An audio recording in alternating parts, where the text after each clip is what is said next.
नमस्कार दोस्तों, study with Dev channel में आपका स्वागत है। दोस्तों, पिछली वीडियो में हमने ग्लोबल वार्मिंग पे चर्चा कर रहे थे, यानी जलवायु परिवर्तन पर। इसको हमने देखा तो यह कार्बन क्रेडिट पे आइए चर्चा करते हैं। कार्बन क्रेडिट क्या है, या लास्ट क्लास है दोस्तों। कार्बन क्रेडिट किसे कहते हैं? हम यह जानते हैं कि जलवायु परिवर्तन के सर्वाधिक जिम्मेदार कार्बन उत्सर्जन है। हम जानते हैं कि जलवायु परिवर्तन के सर्वाधिक जिम्मेदार कार्बन उत्सर्जन है। अतः क्योटो संधि में कार्बन उत्सर्जन की मात्रा का मानक निर्धारित किया गया है। क्योटो संधि में कार्बन उत्सर्जन की मात्रा का मानक निर्धारित किया गया है। क्योटो संधि में इस मानक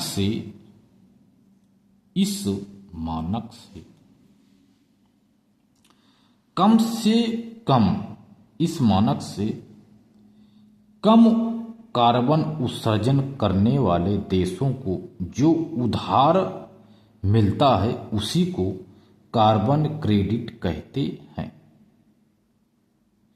कार्बन क्रेडिट एक तरह से कार्बन का व्यापार है। मान लीजिए कोई देश निर्धारित मानक से 1 टन कार्बन कम उत्सर्जन करता है तो ऐसे देश को 1 कार्बन क्रेडिट प्राप्त होगी। यही है दोस्तों कार्बन क्रेडिट।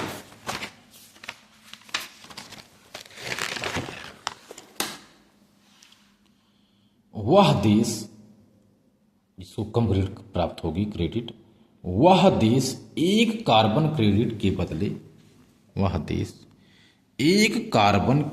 के बदले $10 पाने का हकदार होगा। यदि वह देश इस कार्बन क्रेडिट को खरीदेगा, वह देश 1 टन कार्बन उत्सर्जन का अधिकारी होगा।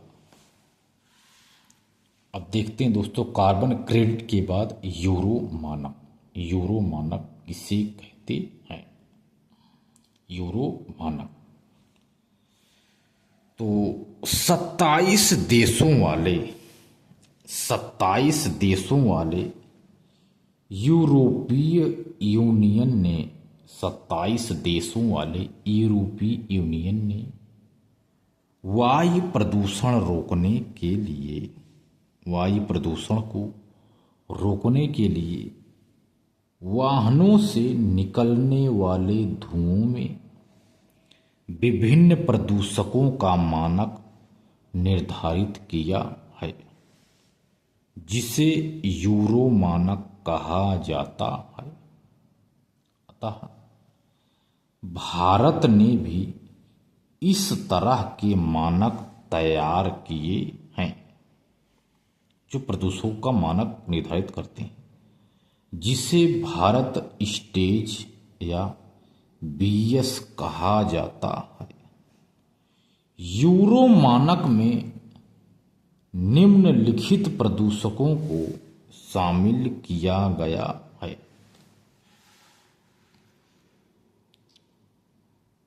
अगला है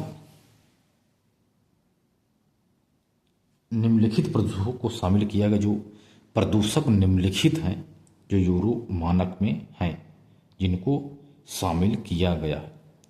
पहला है कार्बन मोनोऑक्साइड।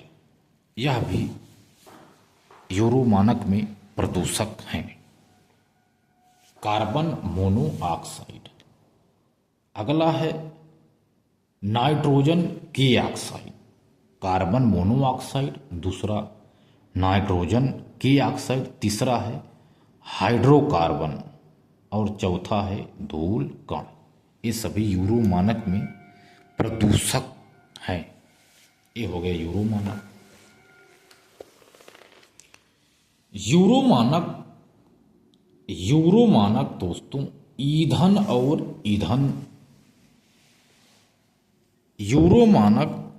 और ईंधन दोनों से संबंधित है।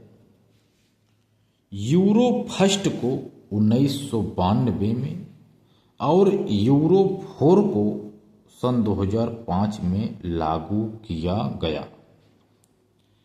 भारत ने यूरो फर्स्ट को सन 2000 में, यूरो फोर्थ को सन 2010 में लागू किया।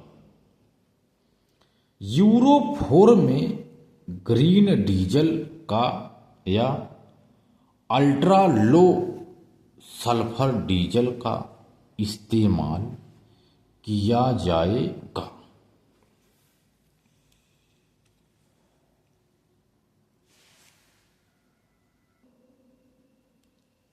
अब देखते हैं दोस्तों यूको टूरिज्म क्या है। यूको टूरिज्म प्राकृतिक प्रदेशों का जिम्मेदारी भरा ऐसा पर्यटन।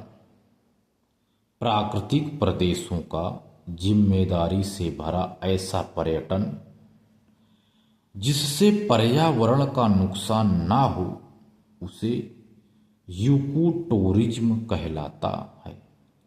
इस तरह के पर्यटन में न केवल प्रादेशिक की जानकारी ली जाती है व स्थानीय लोगों को पर्यावरण के प्रति जागरूक बनाया जाता है। ये है यूको टूरिज्म।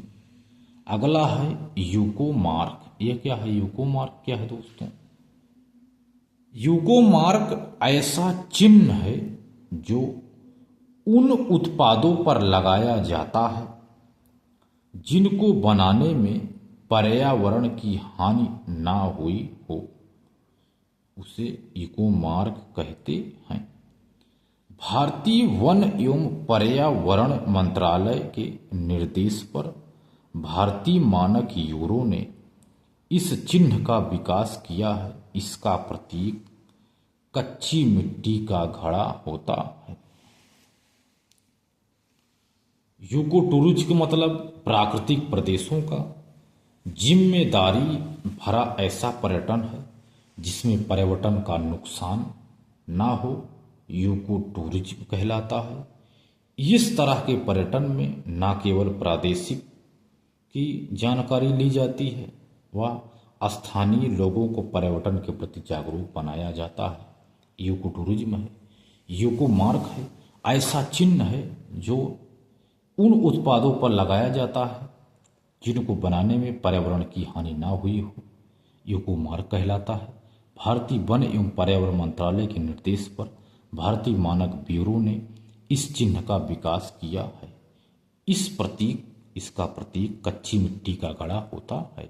तो दोस्तों मिलते हैं और बेहतरीन क्लास में, तब तक के लिए धन्यवाद।